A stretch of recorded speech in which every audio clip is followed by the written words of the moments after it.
기시다가 한일 정상회담에서 독도를 언급했다며. 지금 윤석열 대통령실은 저는 거짓말하고 있다고 보는 게 윤석열이 16일, 17일 날 일본 간다? 대통령실 아니다라고 부정했다가 바로 나중에 이야기를 했죠. 일본 언론에 먼저 나오고 일본 언론에 그 다음에 뭐가 나왔냐면 지소미아 정상화 시킬 거다. 대통령실에서는 아직 논의된 바 없다 했지만 지금 가장 큰 의제 중에 하나가 지소미아 정상화 시켰죠. 독도 언급했는데 대통령실은 그런 적 없다고 이야기하고 있지만 독도를 언급했다라고 나는 봅니다. 이제 언론에서도 또 나오겠네요. 독도 툭. 기시다 깜짝 뭘 이런 걸 다 큰 패 던지고 성과 견인하는 윤석열 스타일 언론에 또 나오겠네.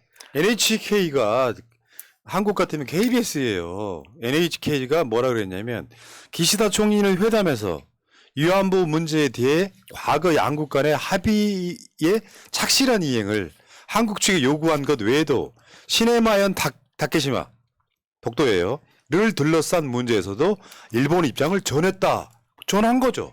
그리고 지금 그 일본 언론과의 인터뷰에서도 독도 문제 이야기 나왔을 때 윤석열이 아예 반론을 하지 않았다고 알려져 있잖아요. 독도 이야기는 안 했고 다케시마 이야기는 했다라는 거죠.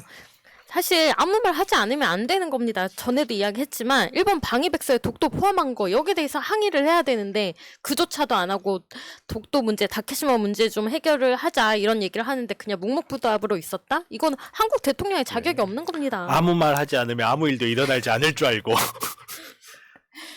아니 근데 이게 굉장히 충격적이긴 한데 반응들이 줄 것 같아서 걱정된다는 게 화보다 그 걱정을 먼저 하시더라고요. 이게 자꾸 이렇게 되면은 우리 입장에서는 섬상납이라고 자 섬상납. 섬상납. 빨리 안 와닿으시나요? 섬상납. 전 대표 놈은 성상납. 현 대표 놈은 섬상납. 그렇게 될까봐 진짜 걱정됩니다. 제가 아까 발음 잘못했나 봐요. 댓글창에 지적 올라왔습니다. 시네마현이 아니고 시마네현. 뭔들? 그러니까 지금 일본은 독도가 자기네 땅이라고 우기고 있단 말이에요. 최근에도 다케시마의 날 행사를 했단 말이에요. 이게 20년 가까이 주장을 하고 있습니다. 일본 정부 다케시마의 날 맞아 독도는 일본 땅 억지. 이게 바로 지난달입니다. 며칠 되지도 않았어. 2월 2일 날이고. 심지어 이런 것도 있었죠. 독도 모양의 밥에 일장기 꽂았다. 재등장한 다케시마 카레. 아, 이것도 2월 22일 날 저 다케시마의 날에 일본에서 이벤트를 한 거예요. 그리고 지금 한국에서는 다케시마의 날 철폐 촉구 행사 같은 게 벌어집니다. 우리나라 땅인데 왜 너희들 땅이라고 우기느냐. 역사적으로 봐도 독도는 한국 땅이라는 게 명백하거든요. 그중에 일부 자료 한두 개를 가져와서 일본이 이거 우리나라 땅이라고 우기고 있는 중. 사실 다른 건 다 건드릴 수 있어요. 어르신들 지소미아? 어르신들 입장에서는 뭐 그럴 수 있지. 뭔지도 몰라요 그분들. 근데 독도 문제만큼은 윤석열이 건드리면 안 되는 거예요. 그러니까 지금 화들짝 놀래갖고 언급 안 했다. 하지만 일본 NHK가 미쳤습니까? 그 이야기를 꺼내게? 그리고 더 열받는 거. 그러니까 일본 언론이 지금 위안부 합의 이행을 요구했고 독도를 언급했다. 한국은 그런 적 없다. 이런 식으로 지금 계속 나가고 있는 거고. 일본 방위백서의 표지가 이렇게 생겼거든요. Defense of Japan. 이게 일본의 방위백서예요. 그 방위백서 내용을 자세히 보시면 여러분들 한번 여기 독도 한번 찾아보실래요? 쭉 당기면 정말 작게 다케시마라고 다케시마 쓰여 있어요. 있네. 그러니까 어디쯤에 있냐면 그 왼쪽에 그 글자들이 쭉 왼쪽에 있잖아요. 그 글자 끄트머리에 네. 이게 다케시마라고 쓰여 있어요. 파란 선 위에 있습니다. 그러면 정상적인 외교를 하려면 이런 한일 정상 만났을 때 야 니들 다케시마에는 행사했더라? 독도 우리 땅인데 이 이야기를 해야 되잖아요. 인정해버리는 거예요. 이게 첫 번째 열받는 지점이고 두 번째는 그 아까 나왔지만 윤석열한테 위안부 합의도 착실히 이행해라.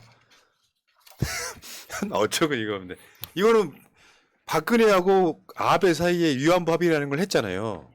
한번 보겠습니다. 2015년에 위안부 합의를 했어요. 근데 굉장히 일방적이었어. 피해자는 거기 들어가 있지도 않아요. 재단 만드는데 일본이 우리나라 돈으로 약 100억 정도 주고 재단 만들자라는 합의였어요. 그걸로 위안부는 이제 문제는 끝났다라고 퉁치고 지나가는 상황. 그래서 문재인 정부 때 파기를 하지는 않습니다.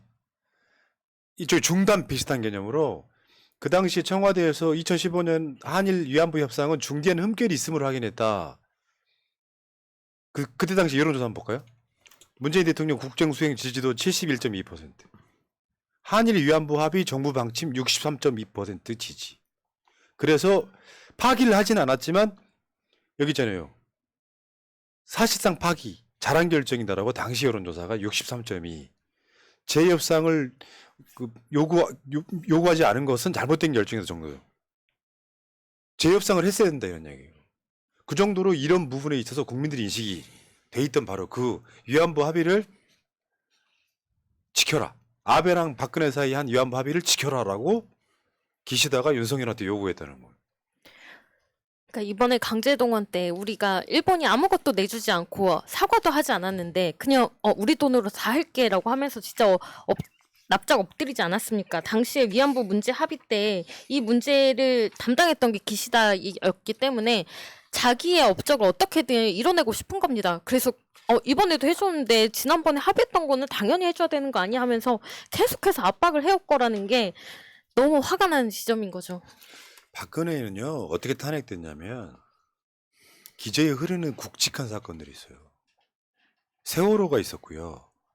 그 다음에 위안부 합의가 있었어요. 그리고 나서 어떤 문제가 돌출하면 정윤회 게이트가 터지고 그 다음에 최순실 게이트가 터지는 거예요. 지금 똑같아요. 이태원 참사가 났죠. 그 다음에 이 한일 말도 안 되는 이 합의가 있죠. 그리고 정윤의 역할을 대신하는 게 천공입니다. 야 정말 내가 환장하겠네 정말. 딱 그 길로 가고 있어 지금. 아니 근데 지금 그 헤드라인에 나오는 거 보면은 기시다가 이런 걸 요구했다라고는 나오는 거예요. 지소미아, 독도, 위안부 문제. 그런데 우리나라가 윤석열이 어떻게 했다는 이야기가 안 나오고 있는 이유는 관방장관의 발표로 인해서 이 내용들은 나왔지만 우리나라에서 대통령실에 물어보면은 지금 대통령실에서 제대로 된 답변을 기자들한테 하지 않고 있다는 겁니다. 이럴 거면 기자들 왜 데려가나요? 전혀 브리핑을 하고 있지 않다는 제 거예요. 생각에는 기자들도 물어보지 않고 있을 것 같아요. 물론 한패라고 네. 보이긴 하지만 이거 어느 정도 기사는 나와야지 한국에 있는 국민들은 지금 국민으로 보지도 않는 겁니다. 제일 무서운 게 이면합의예요. 이면합의. 이명박이가 UAE 가가지고 그 군사합의 하나 해준 게 엄청난 파장 나왔던 게 최근에 이라는 UAE 적이다 이런 거예요. 그러니까 UAE가 군사적 문제가 생기면 한국이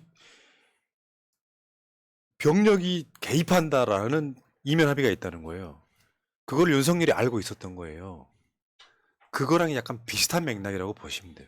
여기 뭘 했을지는 모르는 거예요. 그러니까 우리는 좋게 해석하면은 뭐 독도에 대해서 왜 윤석열은 답을 안 했을까? 좋게 해석할 수도 있고 나쁘게 해석할 수도 있는데 저는 그 부분이 윤석열이 독도를 내준 거라고 생각하지는 않습니다. 그건 완전 자살행위니까. 다만 일본으로 하여금 한국 대통령이 부정하지 않았다는 이미지를 얻으면 일본한테 굉장히, 그렇죠. 엄청난 성공이죠. 굉장히 이익이 되는 거죠. 예. 거기서 윤석열은 자기가 쉽게 표현해서 한일 한일 동맹은 없어요. 한일 동맹이라는 건 존재하지 않아. 한미일 동맹도 없어. 동맹은 한미 동맹밖에 없는데 한미일 정확히 말하면 미일 한 그 종속적 동맹에 들어가서 그 울타리 안에 해구산이 아니라 바이든 우산, 기시다 우산을 쓰고 정권 유지하겠다는 게 윤석열의 생각입니다. 그것밖에 그러니까 윤석열의 이득은 크다 이런 얘기죠. 그러니까 윤석열이 자기보다 센 사람밖에 안 보이는 사람이잖아요. 어렸을 때 고무호수 맞고 자라가지고 나보다 센 사람한테 대들면 안 된다라고 게 머리에 박힌 사람이거든요. 그러다 보니까 나보다 센 일본 굽신, 미국 굽신, 나보다 힘 안 센 베트남 무시.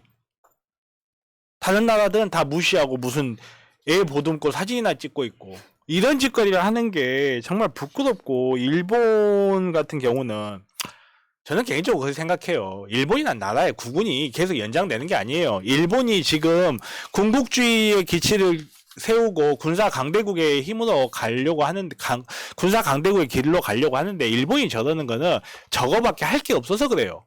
그 일본에 우리나라가 어떻게 이용이 되고 우리나라가 어떻게 거기에서 이익을 챙기고 손해를 볼까 하는 그 과정에서 저는 어느 정도 자존심이 상한다고 하더라도 우리한테 실익이 있다면 할 수도 있다고 생각해요. 근데 자존심도 상하고 실익도 못 챙기면서 망할 길로 가면 그건 바보도 아니에요. 그런 존재를 뭐 악마라고 하는 거죠. 그러니까 추정할 뿐 윤석열이 왜 저런 짓을 할까에 대한 미스테리로 남을 가능성은 없지만 다시 한번 얘기하는 게 대선 자금? 실제로 그럴 수 있다고요. 저는 맥락이 아베의 목표가 대한민국의 정권 교체였단 말이에요. 대선 자금이 윤석열한테 안 들어갔으라는 법이 없는 것이고 그렇게 약점을 잡혔다면 가능한 이야기고 가능한 이야기죠. 최대한 보수적으로 해서 그래도 윤석열이 한미일 그 미일한 동맹에서 그 우산 쓰고 정권 유지해 보겠다 요런 끝까지 설명이 되지만 그것만으로 설명이 안 되니까 이거는 일본 갔다 오면서 그냥 저는 한국 사람들한테 그런 얘기 한 거라고 생각해요. 나 탄핵해 주시오. 아 진짜로 난 김건희 때문에 결혼 생활을 못 하겠어. 나 탄핵시켜 주시오. 요렇게 받아들일 정도로 나는 황당한 사건을 새날 겪었거든요. 당론인가요? 그리고 이제 뭐 배임 뭐 이런 얘기가 나오는 그 대신 비원자는 기업들 있잖아요. 이번에 보니까 포스코가 이렇게 저렇게 해서 100억 냈다더만 그 전에 낸 돈이 있고요. 그러니까 포스코가 과거에 30억 원씩 두 차례 내서 60억 원에다가 최근에 40억을 더 내가지고 냈는데 다른 기업들은 돈 못 낸다고 지금 버티고 있어. 그렇죠. 못 낸다고 버티게 마련이죠. 왜냐면 이게 국민들을 잘못하면 다른 기업들은 국민들 영리를 건드릴 수가 있어요. 포스코 같은 경우에야 어떻게든 일반 국민들하고 상대하는 기업이 아니잖아요, 여기는. 그리고 포스코는 그냥 이 논리적으로 저는 그 논리가 합당하다고 생각하지 않는데 너네가 일본한테서 받아온 그 배상금을 통해서 설립된 기업이니까 너네가 좀 내라. 저는 이 논리 맞다고 생각 안 해요. 그렇게 쳐다보지 말아주세요. 제 말이 아니고 그냥 저는 전할 뿐이에요. 아무튼 간에 그런 게 있는데 일반 기업들 입장에서는 야 우리가 저기에다 돈을 냈다가 돈은 돈대로 내고 국민들한테 욕은 욕대로 얻어먹을 수 있다. 지금 일본에서 세종시에서 웬 일본 놈이 일본 국기 걸었다가 지금 난리 나고 오히려 국민들이 거기에다가 태극기 달기 운동을 해가지고 지금 태극기 물결이 일어나고 있다가 그게 일반 국민들의 인식이란 말이에요. 근데 어떤 기업 하나가 성렬이가 돈 좀 내래. 얼마? 30억? 아유 그거 줘라 줘 하고 냈다가 국민들의 감정이 야 저것들이 지금 우리나라의 강제징용 노동자들을 모욕하는 행위를 하는데 돈을 내? 저것들 일본 기업 아니야? 하고 불매운동의 리스트가 올라가 봐요. 어떻게 돼요 기업들? 여기 저 민영화된 기업들 같은 경우는 주주들이 그 경영진들 배임으로 걸 수 있다니까요. 당연히 걸 수가 있는 거고요. 포스코도 마찬가지입니다. 저 포스코 주식 갖고 있는데 이거 누구 맘대로 100억 낸다고 하는 거예요? 그리고 이거는 제가 봤을 때는 너네 포스코 300억 우리가 털어서 300억 낼래? 니들 이거 100억 출자할래? 이렇게 물어본 거 아닌가 싶을 정도로 100억을 순순히 내놓겠다는 게 너무 웃깁니다. 이거 뭐 멱살 잡혀 있는 거 아닙니까 지금? 아니 포스코 같은 경우는 공기업 같지 않은 공기업도 그렇죠. 아닌 그게 뭐냐면 원래 주인이 이제 그러니까 오너가 없는 기업이다 보니까 포스코 회장이 누가 되느냐는 사실상 정권이 결정을 하거든요. 그렇게 휘둘리는 그런 기업들이 몇 개 있어요. KT가 요즘에 그렇지 않습니까? 아니 그리고 일본에서 보는 시각도 이걸 믿지를 못하는 거예요. 제3자 변제에 대해서. 왜냐하면 윤석열은 구상권 청구고 정권이 바뀌더라도 안 할 수 있게끔 내가 맡겠다고 하는데 그걸 어떻게 일본이 믿습니까? 아니 그리고 막을 수가 없어요. 말이 안 되는 말이야. 그러다 보니까 니들 한국 기업에서 먼저 배상한 다음에 이거 나중에 우리한테 구상권 청구해서 우리는 강제징용이 없다고 주장하고 있는데 이거 나중에 우리한테 뒤집어 씌우려고 하는 거 아니야? 라는 생각을 일본에서도 하고 있는 거예요. 왜냐하면 윤석열은 당당하게 이야기하고 있지만 일본에서 보는 윤석열은 제 그냥 헛방만 치고 그렇게 믿업지 않게 보이는 그냥 거죠. 호구야 호구. 네. 기시다 표정 보면 호구잖아. 이런 모자란 새끼가 와가지고. 일본이 모를 아주 리도 아주. 없고. 아이. 이게 왜 그러냐면 제가 아까 왜 이게 원균 스타일이라 그랬는데 원균이 7천량에서 박살나고 일본군이 진격을 못해요. 왜 못했는지 아세요? 야 이거 진짜 진 거 맞아? 이렇게 진짜예요. 이렇게 대패할 수가 있어 하고 이거 뭔가 이순신의 함정이 있을 것 같아. 그거 시간 끌다가 명량에서 작살이 나는 거예요. 똑같은 거야 지금. 얘네들이 문재인한테 그렇게 두드려 맞아도 잠깐만 있어봐. 제가 갑자기 오더니 다 내주네? 함부로 못 넘어오는 거야. 이상하다. 이거 되나? 왜 저 만평에 나왔잖아요. 혹시 보이스피싱인가? 그러니까 뭐 딱 그건 거예요. 일본 국민들 입장에서 봤을 때 야 저거 저 기시다도 그렇고 아베도 그렇고 이 전에 놈도 그렇고 맨날 그렇게 두드려 맞더니 이번에 갑자기 자기네들이 공적이 많다고 하는데 야 이거 정치적 레토릭 아니야? 왜냐면 기시다가 지지율이 낮아. 윤석열과 자웅을 겨룰 정도의 지지율이 낮거든. 그러다 보니까 일본 내에서 이런 반응이 자연스럽게 나오는 거죠. 지금 한국만 경제가 안 좋은 게 아니라 일본 경제도 개판입니다. 그런 측면 때문에 기시다 지지율이 낮은데 그 일본한테 지금 최근에 저 성장률이 역전당했잖아요. 근데 윤석열은 지금 그러니까 이게 이제 재밌자고 하는 음모론인데 두 가지 설이 있을 수 있는 거야. 윤석열은 그냥 원래 일본 애였다. 윤석열의 엄마가 일본 사람이다. 그게 첫 번째. 그러니까 일본이 일본을 위해서 하는 것 첫 번째. 윤기중이 일본 여자나 낳은 자식이다. 이런 거 있잖아요. 아니 그러니까 이건 재밌자고 하는 거라니까 진지 빨지 마. 네. 하나 더는 문재인 대통령이 장기적인 미래를 내다보고 윤석열이라고 하는 엑스맨을 심어놔서 앞으로 대한민국에 보수 정당은 없다. 할 정도로 윤석열이 그 신성에 내가면서 온갖 비난을 다 맞고 나라를 개판치고 탄핵되는 거야. 그런 것도 있지만 저는 지금 군사 대국화라는 관점에서 봤을 때 일본과 윤석열의 이 마치에 따라가면요 일본이 망해요 진짜로. 일본은 군사 대국화 할 능력이 없는 나라예요 네. 사실은. 자, 대법원에 지금 계류 중인 저 강제동원 소송이 다 끝난 게 아닙니다. 뭐 민사도 있고 막 여러 가지가 있어요. 이게 지금 9건이나 있다 그러고 요거 못 막아요. 그 정봉주 의원 이야기해 주는 게 재미는 있더라고. 대법원의 대법관들이 많이 바뀌잖아요. 대법원장도 바뀌고 그때 유리한 뭐 저 대법관들을 심어 가지고 요거를 이제 뭐 배상권 없다 같은 걸로 바꿀 수 있다 뭐 이렇게 이야기하는데 현실적으로 법리적으로 안 돼요. 불가능하다. 예, 아니 법리적으로도 안 되고 예를 들어서 정말로 윤석열이 거의 모든 대법관 교체한다고 하잖아요. 그래가지고 대법관을 다 교체를 했어요. 예를 들어서 그래서 전원이 다 대법관이 돼 있어요. 그러면 그 사람들은 자기 입장 생각 안 하고 나는 윤석열의 주군에 충성한다 이렇게 해가지고 네. 판결 내리겠어요.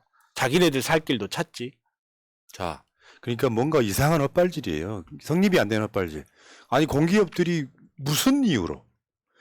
공기업이라고 하면 어떤 경우에는 국민 세금까지 투입돼요. 일본 기업이 잘못한 거 쉽게 표현해서 착취해버린 거잖아요. 일본의 전범 기업이 노동자들 데려다가 착취해버린 거야.